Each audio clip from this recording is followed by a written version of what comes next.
Hey everybody, glad you're here. This is the Chase Squirrelson Show, and I'm your host, Chase Squirrelson. And if you're listening right now, you're exactly where you're supposed to be. Today's episode is one of those conversations that starts simple and then goes somewhere interesting. So let's jump in. Well, welcome back everybody, and hope everybody really enjoyed Mother's Day, especially the mothers, of course. And I have to tell you that holidays for me, especially when I was younger, were always something that I feared because there are presents, there are cards to be sent, there's all kinds of expectations about how children or friends need to treat the people who are celebrating, and especially holidays like Mother's Day and Father's Day were always difficult for me. I usually forgot that those holidays were coming, and of course then I'm in a position where I don't have any gifts and I never sent a card. And this episode is about the ADHD son trying to celebrate Mother's Day. And Mother's Day, the one day a year when every son in America suddenly becomes a philosopher or a poet and a complete fraud, because we all say the same thing. This year, I'm going to do it right. And if you have ADHD, you don't just say it, you believe it. Oh, you believe it with your whole heart for about 11 minutes. Because in your mind, this isn't just Mother's Day, this is an event. We're talking brunch reservations, thoughtful gifts, a handwritten card that might actually bring your mother to tears. Not because you forgot, but because you finally didn't, and then nothing happens.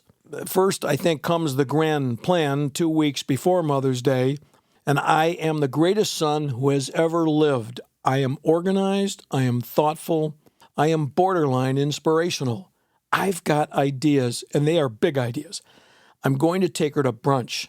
Not just any brunch, a place with words like artisanal and locally sourced.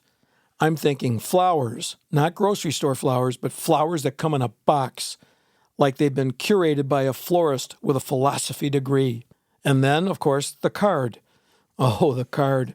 This year I write something real. Something deep, something that says, Mom, I see you.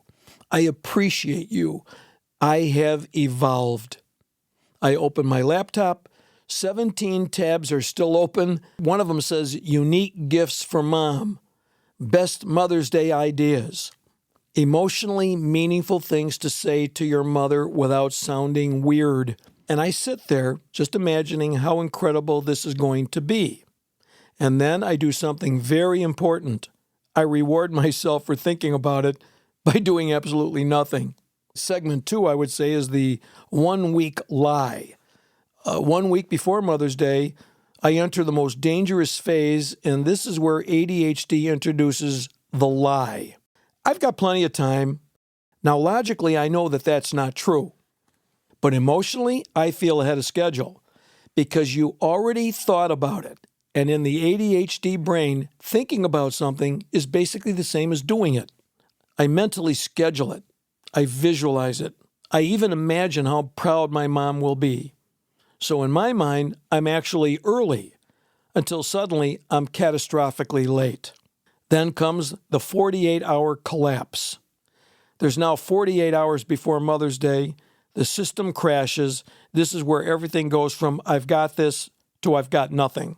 I check the restaurant, it's completely booked. I check the flowers, delivery for that day is no longer available. I check the gift I was definitely going to order, but it won't arrive until June 3rd. That's right, June 3rd, which is not remotely close to Mother's Day. And now my old friend panic sets in. But this is not normal garden variety panic, or what would be neurotypical panic. This is ADHD panic. Which means instead of doing one simple thing, I try to do everything at once. I'll get flowers and a gift and a card and maybe cook something and maybe write a speech and maybe become a better person, the man God created me to be, overnight.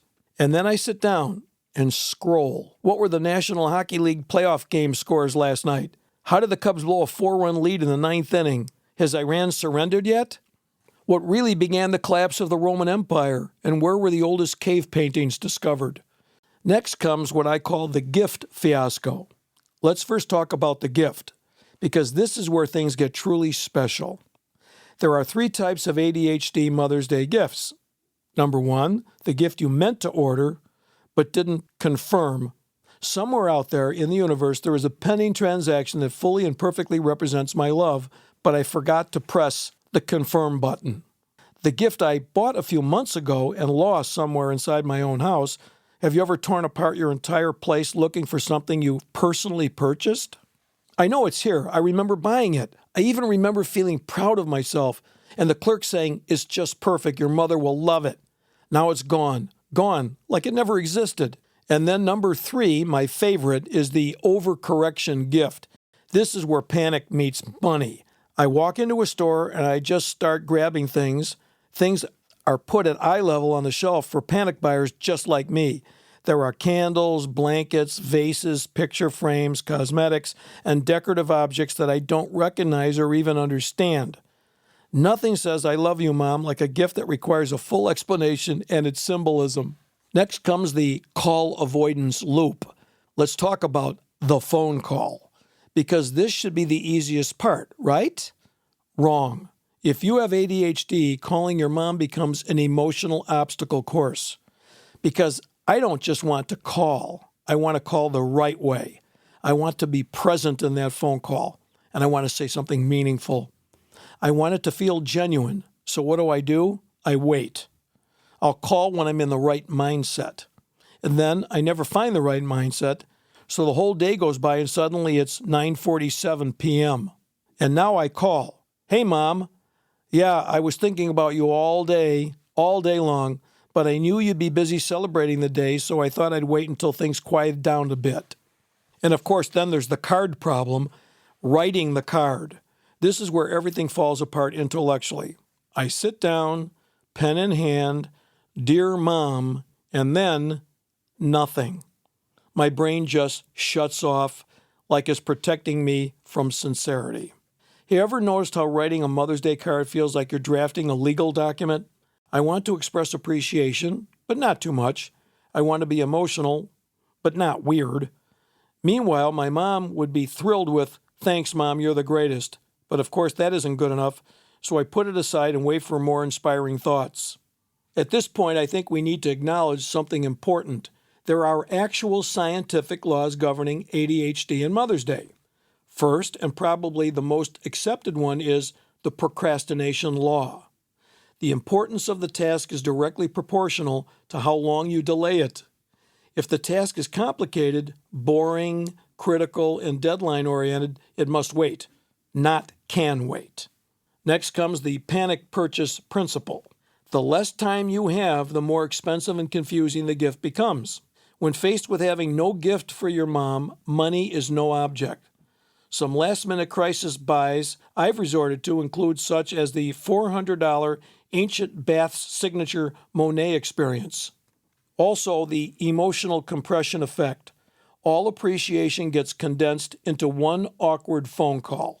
Then I have the internal battle inside my brain. There are 3 people handling Mother's Day. There's Ziggy. Ziggy is totally about impulse. Ziggy says, "Let's do something amazing for Mom." Then there's Marcus. Marcus is the execution guy. He says, "We need a plan right now." And then Solomon, the wisdom guy in my triangle, says, "You know that you will forget, so act immediately." And every single year, Ziggy wins by doing nothing. But here's the thing. If you have ADHD, and it's not that you don't care, in fact, you might care more than most people. You feel things deeply. You think about your mom. You appreciate her. You just don't always translate that into action. And that gap between what you feel and what you do, that's where all the guilt lives. But here's what I've realized. Moms don't remember perfect execution. They don't remember the exact gift or the perfect plan. They remember you, your voice, your effort, your presence. And somehow, even when we mess it up, they still know. So if you're like me and it's 9:47 p.m. and you're holding a gift that doesn't quite make sense and your speech is questionable, just call your mom. Seriously. She doesn't care if it's perfect. She just cares that it's you. And maybe, just maybe, this year, be sure to hit the confirm order button. This has been the only podcast where forgetting Mother's Day is part of the plan. Just call her. If this episode hit home, don't keep it to yourself. Send it to someone who'd get it. You can follow the show so you don't miss the next conversation. And if you feel like it, a quick rating helps the show a great deal. Either way, I appreciate you being here. We'll talk soon. This podcast is for informational purposes only. The content reflects personal experiences and opinions and is not a substitute for professional medical, psychological, mental health, or legal advice. Flint Rock LLC, the hosts, and guests make no representation or warranties and assume no liability for decisions or actions taken based on this content. Always consult a qualified professional regarding your own situation.